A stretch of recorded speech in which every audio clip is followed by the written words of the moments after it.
नमस्ते दोस्तों। अपने हिंदू धर्म में नदियों का महत्व बहुत ही बड़ा है। हम नदियों को अपनी माँ का दर्जा देते हैं। गंगा जितनी पवित्र है उतनी ही नर्मदा नदी को भी हम पवित्र मानते हैं। नर्मदा नदी मध्य प्रदेश और गुजरात की जीवनदायिनी है। इसके किनारे पर ओंकारेश्वर, महेश्वर जैसी अनेक तीर्थ क्षेत्र बसी हुई है। नर्मदा नदी के हर कंकर में शंकर बसता है ऐसा मानते हैं। मतलब इस नदी के कण कण में महादेव का वास है। इसी कारण से नर्मदा नदी में से बहुत बड़ी मात्रा में शिवलिंग निकलते हैं। इस शिवलिंग को नर्मदेश्वर शिवलिंग या बाण शिवलिंग भी कहा जाता है। यह शिवलिंग बहुत ही पवित्र मानते हैं। बहुत से लोग अपनी रोजाना की पूजा में इस शिवलिंग का उपयोग करते हैं। इस शिवलिंग की पूजा से सुख, समृद्धि, वैभव हमेशा घर में रहता है ऐसी मान्यता है। ऐसा ही एक शिवलिंग मराठा साम्राज्य जिन्होंने खड़ा किया वो छत्रपति शिवाजी महाराज के पास भी था। इस शिवलिंग का राज क्या है और ये छत्रपति शिवराय के पास कैसे आया, ये सब इस वीडियो में हम देखेंगे। दोस्तों, मैं भारती कट्टा इतिहासाचा इस चैनल पर आपका स्वागत करती हूँ। दोस्तों, वीडियो शुरू करने से पहले मेरी आपसे विनती है कि कट्टा इतिहासाचा इस चैनल को आप सब्सक्राइब कीजिए। वीडियो अगर अच्छा लगे तो लाइक करना ना भूलें।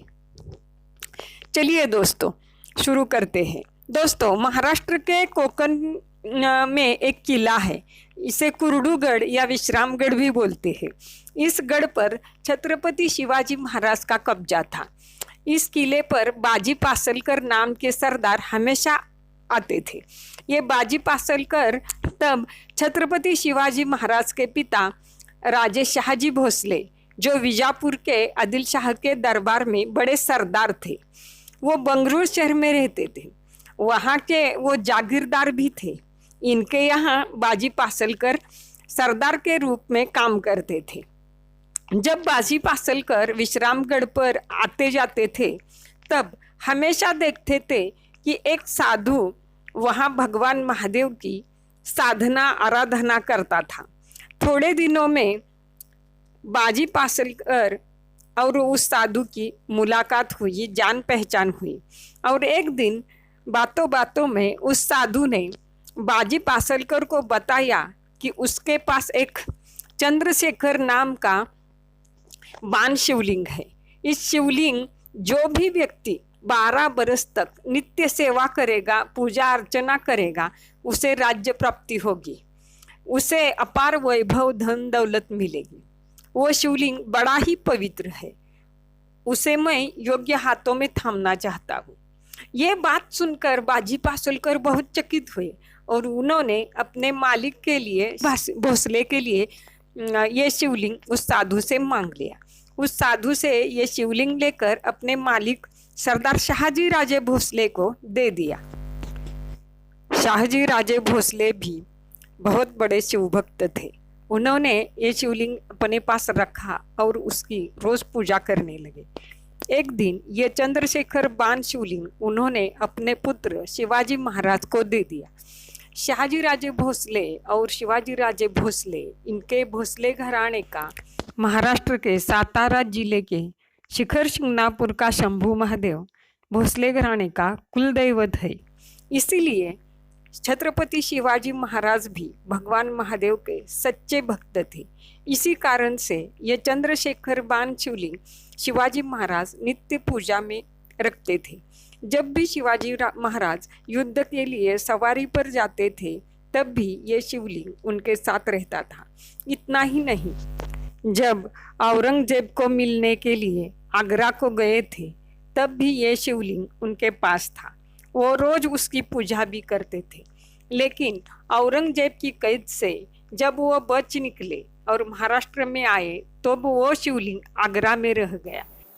लेकिन शिवाजी महाराज का एक शूर सेवक था, मदारी मेहता। उसने वो जी जान से संभल कर वापस राजगढ़ लाया और शिवाजी महाराज को पेश किया। छत्रपति शिवाजी महाराज के निधन के बाद 1689 में जब मोगल सरदार इफ्तिखार खान ने रायगढ़ को अपने सैनिकों से घेर लिया। शिवाजी महाराज के पुत्र छत्रपति राजाराम राजे वहां से बच निकले तो उनके पास उनके घराने के पारंपरिक वस्तुएं थी।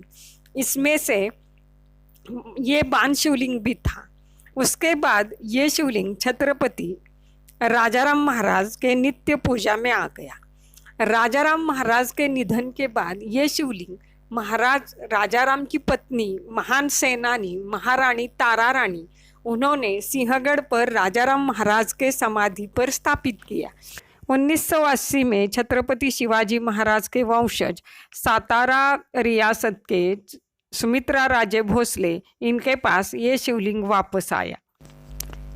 छत्रपति शिवाजी महाराज का पराक्रम और उनके नित्य पूजा में होने के कारण वो शिवलिंग बहुत ही प्रसिद्ध हो गया था। उस शिवलिंग की ख्याति भारत के तत्कालीन पंतप्रधान श्रीमती इंदिरा गांधी के पास पहुंची। पंतप्रधान इंदिरा गांधी स्वयं सातारा आकर सुमित्रा राजे के घर में इस शिवलिंग को देखा और दर्शन किया।